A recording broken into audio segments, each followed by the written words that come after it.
plausible deniability, plausible deniability. Elephant in the room, elephant in the room. By any means necessary, by any means necessary. Dangerous spiral, dangerous spiral. Keep a lid on it, keep a lid on it. Okay, let's unpack this. We're diving into a conflict that's, well, it's been simmering for decades, hasn't it? It really has. And we just saw a major escalation. Exactly. We're talking about Israel and Iran, and we've got an article excerpt today that seems to cut right to the heart of it. Yeah, it looks at why these two, who weren't always enemies, are now locked in this really volatile rivalry. So our mission here, basically, is to trace this back, understand the origins, how it evolved, right up to these recent events. We need to look at that big political shift in Iran, how that changed everything. And the role of supported groups, that's always complex. Definitely. And the biggest friction point, of course, Iran's nuclear program. Right. And how all that seems to have culminated in this recent airstrike, potentially leading to, well, a dangerous spiral. So this deep dive should hopefully give you a quick grasp of the history and the critical issues here. Yeah. A shortcut to the core dynamics. It's pretty striking when you think about it. The source mentions this hostility wasn't, inevitable, not based on geography or religion originally. No, not at all. They actually had ties, even cooperated before things changed.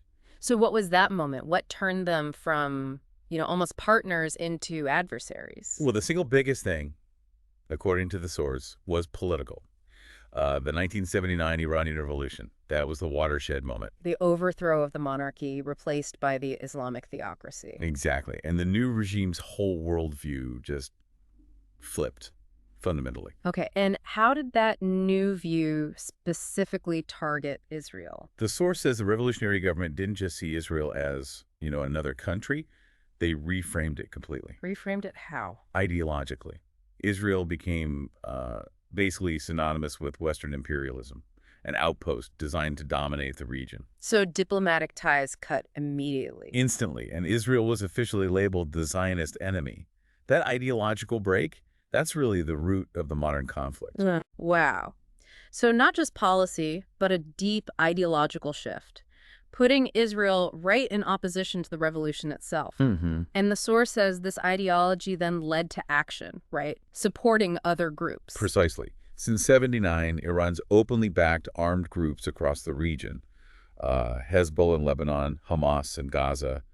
Key examples. Iran calls them an axis of resistance. They do. Vital components in their view against Israel and Western influence. While Israel naturally sees them very differently. Calls them terrorist organizations. Right. Holds them responsible for attacks. It's a stark difference in perspective. So the source frames this as Iran's way of fighting indirectly. That's the analysis, yeah. Supporting proxies lets Iran pressure Israel, project power, challenge security, all without a direct state-on-state war. Which carries much bigger risks, obviously. Well, far bigger. It gives them that plausible deniability, sort of, while still pursuing their goals against Israel. It creates a really tangled situation, always simmering below the surface of open war. But the source points to something maybe even more volatile, directly between Jerusalem and Tehran. Yes, the elephant in the room, really. Iran's nuclear program, that's the biggest flashpoint. Iran says it's peaceful for energy. They insist it is. But many nations, and critically Israel, are convinced they're secretly aiming for weapons capability. And the source is clear why Israel sees that potential capability so drastically. Absolutely. For Israel, an Iranian bomb is seen as an existential threat. Full stop. Existential, because they're a small country in a hostile region. Exactly. The idea of a hostile, ideologically opposed state getting nuclear weapons. That's viewed as a fundamental threat to their survival. And that drives Israel's stance, prevent it at all costs. By any means necessary, as the source notes, that perception fuels their determination. And we've seen actions, right? Often covert. We have. The source mentions things Israel is believed to have done: cyber attacks, sabotage, even assassinations of scientists. While Iran keeps enriching uranium. Increasing the concentration, yeah. And developing ballistic missiles, the delivery systems. Diplomacy, like that 2015 deal, has really struggled to keep a lid on it consistently. Which brings us right up to the recent escalation the source talks about, like that reported June 13th airstrike, the Rising Lion one. Right. That action, reportedly hitting nuclear and military sites in Iran, you have to see it in this long context, especially the nuclear concerns. Israel apparently called it necessary against an imminent threat. That was the reported justification, yes. Disrupting capabilities. And Iran's response. Condemnation, promise of retaliation, maybe directly against Israel. That's what they said. Condemned it as an act of war, promised a firm response. And that's a significant shift. It really raises the question, doesn't it? What happens if this conflict, usually fought through ideology and proxies, starts becoming more direct, state on state? Exactly. The source warns this could be a new dangerous stage. Risks a much wider, less predictable spiral. So let's try to pull this together. What does it all mean? We've seen this rivalry wasn't ancient history.